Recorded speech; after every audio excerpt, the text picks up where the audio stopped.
السلام عليكم ورحمة الله وبركاته የተከበራችሁ የሃሩን ቤተሰቦች ይህ ለተሰኞ ወደ እናንተ የሚደርሰው የሃሩን መረጃችን ነው። እነሆ ካሁን ሰዓት ጀምሮ ወደ እናንተ መድረስ ይጀምራል። ከማል ኑር የመረጃዎቹን እያቀበልኳችሁ አብራችኋለሁ። አብራችሁ ይቆዩ። በቀዳሚነት የምንመለከተው የአዲስ አበባ እስልምና ጉዳዮች ከፍተኛ ምክር ቤት በመካነ መቃብሮች ላይ የቀብር አገልግሎት ክፍያ ማሻሻያ ማድረጉን አስታውቋል። ይህንን የተመለከተ መረጃ ይሆናል። አዲስ አበባ እስልምና ጉዳዮች ከፍተኛ ምክር ቤት በመካነ መቃብሮች ላይ መቃብር አገልግሎት አሰጣጥ ጥራት ለማሻሻል የተለያዩ ዝግጅቶችን ሲያደርግ መቆየቱን ገልጾ አሁን ላይ ሁሉንም መካነ መቃብሮች የሚያካትት የዋጋ ማስተካከያ ማድረጉን አስታውቋል። በዚህ መሰረትም ከግንቦት 1 2018 ዓ.ም ጀምሮ የተተገበረው አዲሱ የቀብር አገልግሎት ክፍያ 4000 ብር እንዲሆን መወሰኑን ገልጿል። ይሁን እንጂ ምክር ቤቱ ባደረገው ልዩ ውሳኔ መሰረት ከአራት ተለይተው ከተጠቀሱ ተቋማት ማለትም ከአወሊያ፣ ከቢላሉል ሐበሽ፣ ከአፋቅና ከአንሷር የሚመጡ ጀናዛዎች ላይ በአዲስ የዋጋ ተመን ሳይሆን በነበረው የዋጋ ተመን የሚቀጥል መሆኑን አውቋል። እነዚህ አራት ተቋማት ውጭ የሚገኙ ሌሎች ሁሉም መካነ መቃብሮች ግን የተላለፈውን የዋጋ ማሻሻያ ውሳኔ በአስቸኳይ እንዲጠቀሙም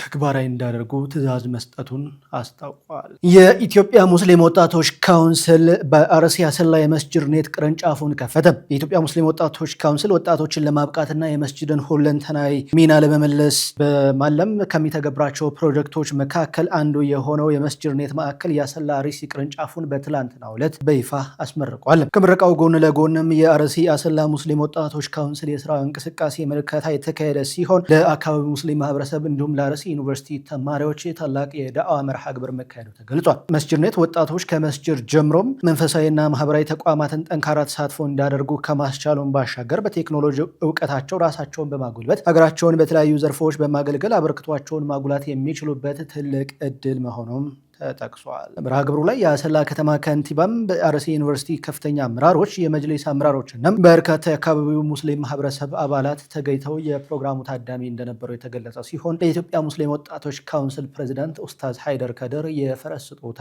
ከአካባቢው ማህበረሰብና ከአሰላ አርሲ ሙስሊም ወጣቶች ካውንስል ተበርክቶላቸዋል። 17 የተለያዩ አገልግሎቶችን የሚሰጠው አልፋረቅ ሱፐር አፕ በይፋ ተመረቀ። ስካይሊንክ ቴክኖሎጂ የበለጸገው አልፋረቅ ሱፐር አፕ በትላንትናው ዕለት ተመርቆ ለአገልግሎት በቅቷል። ይህ አዲስ ቴክኖሎጂም በውስጡ 17 የተለያዩ አገልግሎቶችን በአንድ መተግበሪያ ላይ አቅፎ የያዘ መሆኑ የተገለጸ ሲሆን ይህ አዲስ መተግበሪያ በተለይም ለትርጉም ስራዎች፣ ለተለያዩ መጽሐፍቶችና ለኢስላማዊ ጥበብ ስራዎች ምቹና ተደራሽ እንደሚሆኑበት በምረቃው ላይ ተነግሯል። ለዚሁ ሱፐር አፕ ውስጥ ከሚገኙ ዋና ዋና አገልግሎቶች መካከልም የሚዲያ ማዕከል፣ የአምልኮ እንዲሁም የትምህርትና የመዝናኛ ዘርፎች ይገኙበታል የተባለ ሲሆን መተግበሪያው ተጠቃሚዎችን ይበልጥ ለማገልገል በአማርኛ፣ በአፋን ኦሮሞና በትግርኛ ቋንቋዎች መዘጋጀቱ ቋል። ምረቃ መርሃ ግብሩ ላይም የሁለቱ ተቋማት አመራሮች፣ ኡስታዞች እንዲሁም ጥሪ የተደረገላቸው በርካታ እንግዶች መገኘታቸው ተገልጿል። ሰማያዊ ሹመት 2 የተሰኘው የንቃት ዳዕዋ መድረክ በሀላባ ቁሊቶ ከተማ ሴራ አዳራሽ ተካሄደ። ንቃት የዳዕዋ መድረክ ሰማያዊ ሹመት 2 በሚል ርዕስ በትላንትናው ዕለት በሀላባ ዞን ቁሊቶ ከተማ በታላቅ ድምቀት ተካሂዷል። በመድረኩም ኡስታዝ ያሲን ኑሩ ተገኝተው ወጣቶች በስነ ምግባር የታነጹ እንዲሆኑ ታላቅ የዳዕዋ መድረክ ያካሄዱ ሲሆን በፕሮግራሙ ላይም የሀላባ ከተማ አስተዳደር ከንቲባ አቶ ገመዳ ሙሐመድ እንዲሁም የዞኑ እስልምና ጉዳዮች ምክር ቤት ፕሬዝዳንትን ጨምሮም በርካታ ወጣቶችና የከተማዋ በርካታ ሙስሊሞች መታደማቸው ከስፍራው ለሃሩን ሚዲያ የደረሰው መረጃ ያመለክታል። አልኢቲሳም ኢስላማዊ ማህበር ሁሉን አቀፍ ኢስላማዊ አገልግሎት ለሙስሊሙ ማህበረሰብ በሚል መሪ ቃል ከሀላባ ዞን የንግድ ማህበረሰብ ጋር ውይይት አካሄደ። ላለፉት 22 ዓመታት በመላው ሀላባ ዞን በሚገኙ የገጠር ቀበሌዎች ድረስ በመዝለቅ በበጎ ፈቃደኞች አማካኝነት የዳዕዋ ስራዎችን ሲያከናውን የቆየው አልኢቲሳም ኢስላማዊ ማህበር ግንቦት 8 ቀን 2018 ዓ.ም ከንግዱ ማህበረሰብ ጋር ሰፊ ውይይት ማካሄዱ ተገልጿል። ማህበሩ አሁን ላይ ከዳዕዋው ስራው ባሻገር ዑለሞችን በማፍራት ደረሶችን በማሰልጠንና እንዲሁም የዳዒዎችን አቅም በመገንባት በመሰረታዊ ቁሳቁሶች በማሟላት ስኬታማ ጉዞ ላይ እንደሚገኝም ተገልጿል። መርሃ ግብሩ ላይ የሀላባ ዞን መጅሊስ ፕሬዚዳንት ሼህ ሁሴን መሐመድ፣ የሀላባ ኑር መስጂድ ኢማም ጨምሮም የሀላባ ቁሊቶ ከተማ መጅሊስ ምክትል ፕሬዚዳንትናም እንዲሁም የንግዱ ማህበረሰብ አባላት ሌሎችን በርካታ ጥሪ የተደረገላቸው እንግዶች መገኘታቸው ከደቡብ ስቱዲዮ ባልደረቦቻችን የደረሰን ዘገባ ያመላክታል። ይህ መድረኩ ላይ ዳዕዋን በበጎ ፈቃደኞች አቅም ብቻ ከማስኬድ ይልቅ በዘመናዊ ሙያ አሰራር በታገዘ ተቋማዊ አካሄድ መከተል እንደሚገባም በሰፊው ተጠቁሟል።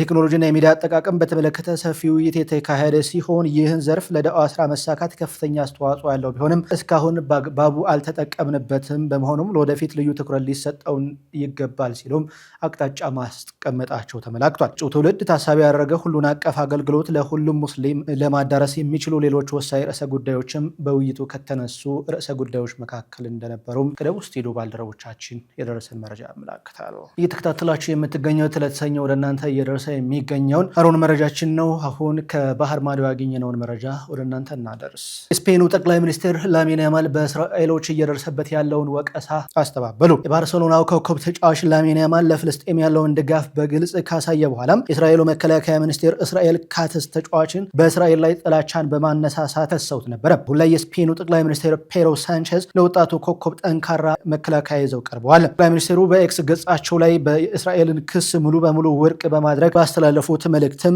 የአንድን ሀገር ሰንደቅ ዓላማ ማውለብለብ ጥላቻን ማነሳሳት ነው ብሎ የሚያስብ ሰው ማመዛዘን አቅሙን አጥቷል ሲሉም ገልጸዋል። ሳንቼዝ አክለውም ላሚን ያማል ያደረገው ነገር ቢኖር በሚሊዮኖች የሚቆጠሩ ስፔናውያን ለፍልስጤማውያን ያላቸውን አጋርነት ማሳየት ብቻ መሆኑን በመጥቀስ ይህ በእርሱ እንድንኮራ የሚያደርገን ሌላኛው ምክንያት ነው ሲሉም ተናግረዋል። ስፔን ብሔራዊ ቡድንና የባርሴሎናው የፊት መስመር ተጫዋች ላሚን ያማል ባርሴሎና 29ኛውን የስፔን ላሊጋ ዋንጫ በነሳበት ወቅት ከደጋፊዎች የተቀበለውን የፍልስጤምን ሰንደቅ ዓላማ ከፍ አድርጎ ማውለብለቡ የሚታወስ ሲሆን በዚህም ከእስራኤልን ከደጋፊዎቿ በርካታ ትችቶች ቢደርሱበትም ነገር ግን ፍልስጤምን የሚደግፉ በርካታ ወገኖች የእሱን ሰብአዊነት እያደነቁ ይገኛሉ። ላሚን ያማል ምንም እንኳን በዜግነቱ ስፔናዊ ቢሆንም በአባቱ ግን ከሰሜን አፍሪካዊቷ ሀገር ሞሮኮ የተገኘ የሞሮኮ ዘር ያለው ተጫዋች መሆኑ ይታወቃል። በአቡዳቢ የሚገኘው በረካ የኒኩለር ኃይል ማመንጫ አቅራቢያ የድሮን ጥቃት መፈጸሙ ተገለጸ። የተባበሩት አረብ ኤሚሬትስ ርዕሰ መዲና አቡዳቢ በሚገኘው በረካ የኒኩለር ኃይል ማመንጫ አቅራቢያ በሚገኝ የኤሌክትሪክ ጄኔሬተር ላይ የድሮን ጥቃት መፈጸሙ ተገለጸ።